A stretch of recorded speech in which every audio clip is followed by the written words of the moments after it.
ഈ അടുത്ത് എൻ്റെ അടുത്തൊരു ലേഡി പേഷ്യൻ്റ് വന്നിരുന്നു. അപ്പോൾ അവർ പറഞ്ഞ കംപ്ലയിൻറ്റ് കൂടുതലും നടുവേദന, ഭയങ്കരമായ ക്ഷീണമാണ്, ഒന്നിനും ഒരു ഉന്മേഷമില്ല, ഇടയ്ക്കിടയ്ക്ക് മൂത്രം ഒഴിക്കാനുള്ളൊരു തോന്നലുണ്ട്, രാപ്പനിയൊക്കെ ആയിട്ടാണ് വന്നത്. ഞാൻ കേസൊക്കെ എടുത്ത് നോക്കിയപ്പോൾ ഒക്കെ ഒന്നും പ്രത്യേകിച്ച് കിട്ടിയില്ല. പിന്നെ ലാസ്റ്റ് എത്തിയപ്പോഴാണ് അവർക്ക് വെള്ളപ്പോക്കിൻ്റെ ഒരു ബുദ്ധിമുട്ടുണ്ടെന്ന് മനസ്സിലായത്. പ്രധാനമായിട്ട് അവർ കാണിക്കാൻ ഉദ്ദേശിച്ചിരുന്നതും ഈ ഒരു വെള്ളപ്പോക്കാണ്. പക്ഷേ പറയാൻ മടിയുള്ളത് കൊണ്ട് തന്നെ അത് പറഞ്ഞില്ല എന്നേ ഉള്ളൂ. ഒരുപാട് സ്ത്രീകൾ പറയാൻ മടിയുള്ളത് കൊണ്ട് തന്നെ വെച്ചുകൊണ്ട് പോകുന്ന ഒരു കണ്ടീഷനാണ് വെള്ളപ്പോക്ക് എന്നുള്ളത്. അവർ കാലങ്ങളായി കൊണ്ടു നടക്കുന്ന ഒരു കണ്ടീഷനാണ് വെള്ളപ്പോക്ക് അല്ലെങ്കിൽ ലൂക്കോറിയ എന്നുള്ളത്.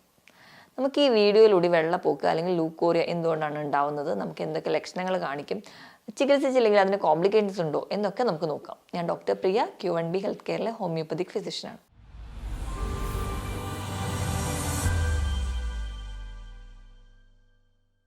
എന്താണ് ലൂക്കോറിയ അല്ലെങ്കിൽ വെള്ളപ്പോക്ക് എന്ന് നോക്കാം. നമ്മുടെ സ്ത്രീകളിലെ യോനി ഭാഗത്തുണ്ടാകുന്ന ഒരു ഡിസ്ചാർജാണ്. നോർമലി എല്ലാ സ്ത്രീകൾക്കും അതുണ്ടാവും. ഒരു റീപ്രൊഡക്റ്റീവ് ഏജിൽ ഒരു 7-8 വയസ്സാകുമ്പോൾ തൊട്ട് ഒരു ആർത്തവം നിൽക്കുന്ന ഒരു ടൈം വരെ നമ്മുടെ യോനി ഭാഗം ഡ്രൈ ആവാതിരിക്കാൻ വേണ്ടിയിട്ട് യോനിയുടെ ചുറ്റുമൊക്കെ ഉണ്ടാകുന്ന ആ ഒരു ഭാഗത്തുണ്ടാകുന്ന ചെറിയ ഗ്രന്ഥികളിൽ നിന്നുണ്ടാകുന്ന ഒരു മ്യൂക്കസ് ഡിസ്ചാർജാണ്. അതിന് പ്രത്യേകിച്ച് ഒരു കളറോ ഒരു നിറമോ ഒരു മണമോ ഒന്നുമില്ല. പ്ലെയിൻ ആയിട്ടുള്ള ഒരു മുട്ടയുടെ വെള്ള പോലെയൊക്കെ ചെറിയൊരു വളുവഴുപ്പുള്ളൊരു ഡിസ്ചാർജാണ്. ഇതാണ് നോർമലി ലൂക്കോറിയ എന്ന് പറയുന്നത്. ഇനി ചില കണ്ടീഷൻസിൽ ഫിസിയോളജിക്കൽ ലൂക്കോറിയ എന്ന് നമ്മൾ പറയും. ഇതിൻ്റെ ഒരു പ്രൊഡക്ഷൻ കൂടുതലായിട്ട് വരുന്നതാണ്. അതായത് പീരീഡ്സിന് കുറച്ച് ദിവസം മുൻപ്, പീരീഡ്സ് കഴിഞ്ഞിട്ട്, ഓവുലേഷൻ ടൈമിൽ, പ്രഗ്നൻ്റ് ആയിരിക്കുമ്പോൾ ഈ ഒരു ടൈമിലൊക്കെ ഇതിൻ്റെ ഡിസ്ചാർജ് കുറച്ചും കൂടി ഒന്ന് കട്ടിയാവുന്നു. ആ ഒരു ടൈം കഴിയുമ്പോൾ വീണ്ടും നോർമൽ ആവുന്നു. ഇതൊക്കെയാണ് നോർമലി സ്ത്രീകളിൽ നടക്കുന്ന പ്രോസസ്സ് എന്ന് പറയുന്നത്.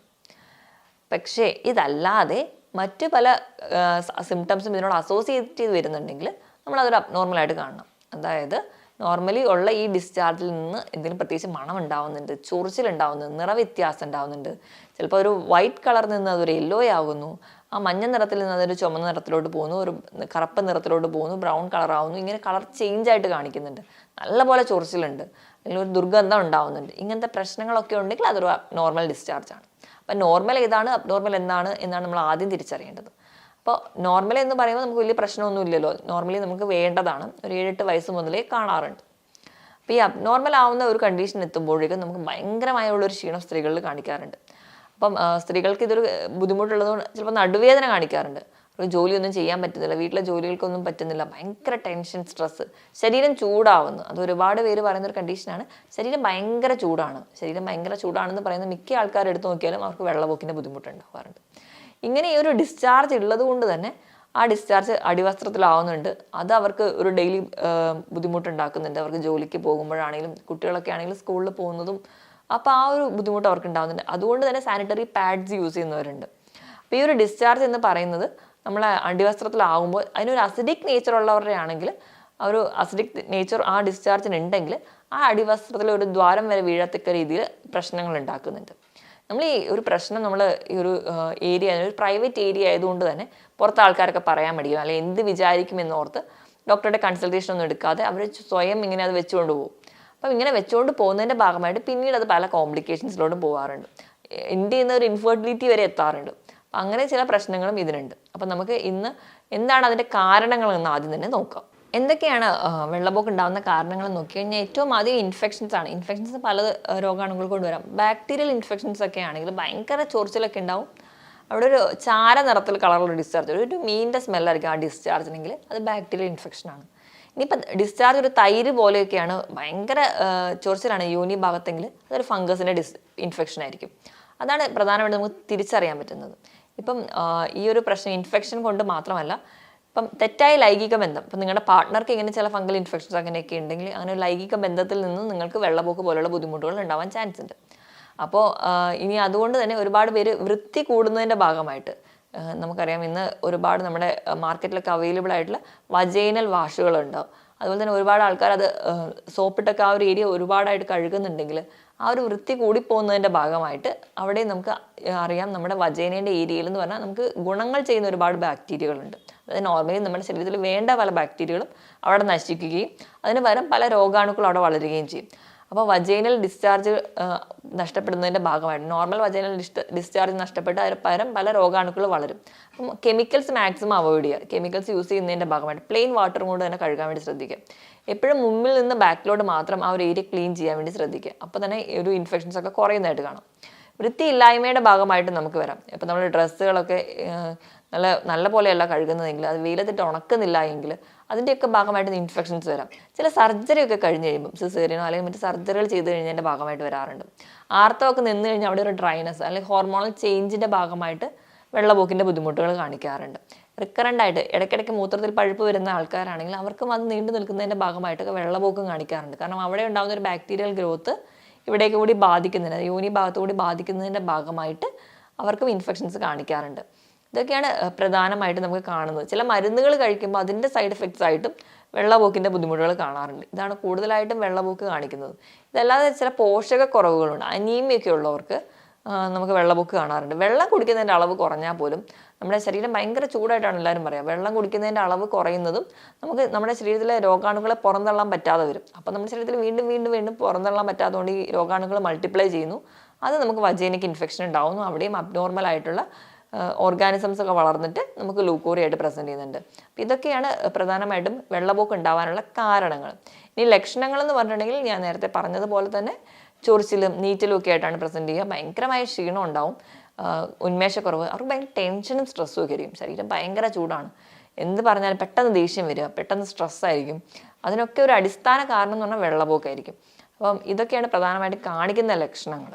ഇനി ഒരു കോംപ്ലിക്കേഷൻസ് എന്തൊക്കെയാണെന്ന് നോക്കിക്കഴിഞ്ഞാൽ നമ്മളിങ്ങനെ ആരോടും പറയാതെ ഇങ്ങനെ വെച്ചുകൊണ്ടിരിക്കുമ്പം അതിൻ്റെ ഒരു കോംപ്ലിക്കേഷൻ സൈഡ് എന്ന് പറയുന്നത് അത് നമ്മുടെ ആ ഒരു പെൽവിക് ഏരിയ എന്ന് പറയാം. അവിടെ മൊത്തത്തിൽ ഒരു ഇൻഫെക്ഷൻ വരും.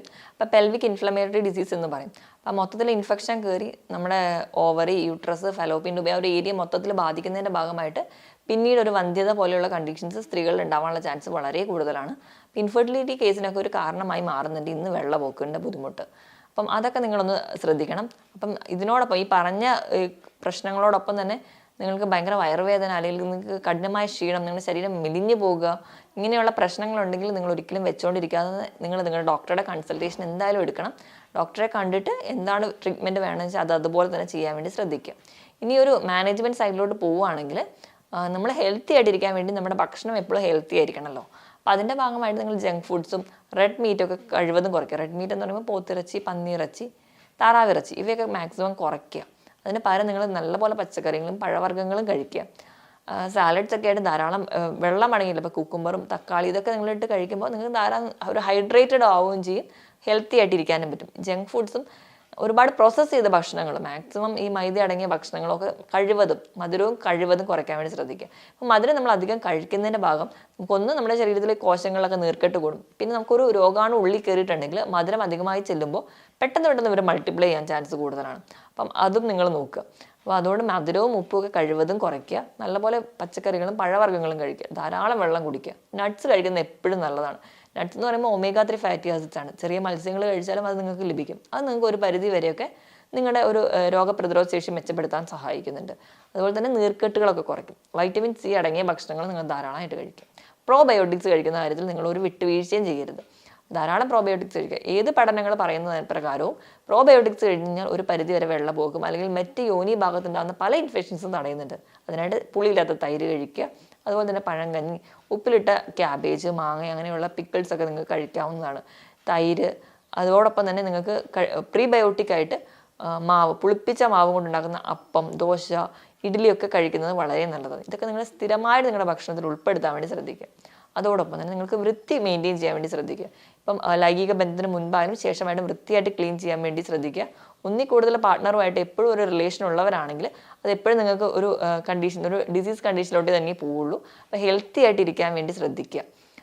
പിന്നെ പെൺകുട്ടികളാണെങ്കിലും സ്ത്രീകളാണെങ്കിൽ തന്നെ സാനിറ്ററി പാഡ്സ് ആണെങ്കിലും അല്ലെങ്കിൽ ഇന്നത്തെ കാലത്ത് മെൻസ്ട്രുവൽ കപ്പ് യൂസ് ചെയ്യുന്നവരാണെങ്കിലും അത് കൃത്യ ടൈമിൽ തന്നെ റിമൂവ് ചെയ്യുക. അപ്പം ഇപ്പോൾ ഒരു മെൻസ്ട്രുവൽ കപ്പ് വന്നതിന് ശേഷം കുറച്ചുകൂടി ഹൈജീനിക് ആയിട്ടിരിക്കാൻ നമുക്ക് പറ്റും. കാരണം സാനിറ്ററി പാഡ് എന്ന് പറഞ്ഞാൽ നമുക്ക് എവിടെ പോയാലും അത് റിമൂവ് ചെയ്യാനോ അല്ലെങ്കിൽ അതിൻ്റെ ഡിസ്പോസൽ വളരെ ബുദ്ധിമുട്ടായതുകൊണ്ട് കുറച്ചുകൂടി ഹെൽത്തി ആയിട്ടിരിക്കാൻ വേണ്ടി മാക്സിമം എല്ലാവരും മെൻസ്ട്രുവൽ കപ്പ് യൂസ് ചെയ്യുക. അപ്പോൾ കൃത്യമായ ടൈമിൽ നിങ്ങൾക്ക് അത് ചേഞ്ച് ചെയ്യാനും പറ്റും. അത് നിങ്ങളുടെ എൻവയോൺമെൻറ്റ് ഫ്രണ്ട്ലി ആണല്ലോ.